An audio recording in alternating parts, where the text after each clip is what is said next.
দর্শক কেমন আছেন? আশা করি সবাই ভালো আছেন। তো আজকে আমরা চলে আসছিলাম জিয়া উদ্যানে ঘোরার জন্য। তো এখানে আসি আমরা ঘুরতে ঘুরতে দেখতে পেলাম চারপাশে পরিবেশটা অনেক সুন্দর, নিরিবিলি পরিবেশ। কিন্তু দর্শক, আমি যেদিকে যাচ্ছি, যেখানে যাচ্ছি, আমি কিছুই বুঝতে পারছি না। পরিবেশটা এত সুন্দর, নিরিবিলি পরিবেশ, কিন্তু এখানে কিছু পোলাপান আছে যারা ডাবল ডাবল এসেছে। তারা এই পরিবেশটাকে তারা দূষিত করতেছে আর কি। এই পরিবেশটা তারা নষ্ট করতেছে। আপনারা দেখতে পাচ্ছেন, আমরা যেখানে যাচ্ছি সেখানে ডাবল ডাবল দেখতে পাচ্ছি, কিন্তু আমরা সিঙ্গেল অসহায় হয়ে এখানে এসেছি। আমাদের দেখার মতো কেউ নাই। কিন্তু দর্শক, আমার অনেক খারাপ লাগতেছে। এই ক্যামেরাম্যান, তুমি আমার দিকে একটু দেখাও না। দর্শক, আমার অনেক খারাপ লাগতেছে, কারণ এই যে জিয়া উদ্যান, এটা জায়গাটা কিন্তু অনেক সুন্দর একটা পবিত্র জায়গা।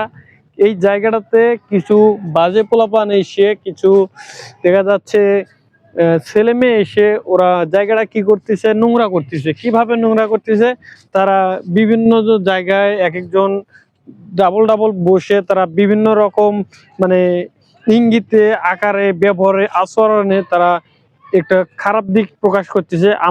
আমরা এটা চাই নাই, ঠিক আছে, যে এখানে কেউ এসে এই যে সুন্দর পরিবেশটা নষ্ট করুক। এভাবে তারা এই যে খারাপ দিক তৈরি করবে, এটা আমরা চাই না।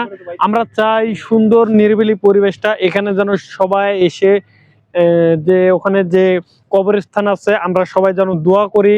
যারা কবরস্থানে শুয়ে আছে, আমরা তো জানি কে আছে, আমি তাদের নাম বলবো না, কারণ আপনারা জানেন, ঠিক আছে। আমি তাদের নাম বলতেছি না, কারণ তারা গুরুজি, সম্মানিত লোক। আমি তাদের নাম নিতে চাচ্ছি না। আমি তাদেরকে সম্মান করি, তাই আমার এই ছোট মুখে বড় নামটা নিতে চাচ্ছি না। তো দর্শক, আমার কথা হচ্ছে যে এই যে পবিত্র জায়গাটায় যেন কেউ যেন এসে এই পবিত্র জায়গাটাকে অপবিত্র না করে, ঠিক আছে। আমার কথাটা এটাই। তো দর্শক, যারা এখানে এসে বাজে কাজ করবে বা বাজে ইঙ্গিত করবে, আপনারা অবশ্যই তাদেরকে বাধা দিবেন, ঠিক আছে। আমার এটাই আপনাদের উদ্দেশ্যে বলা।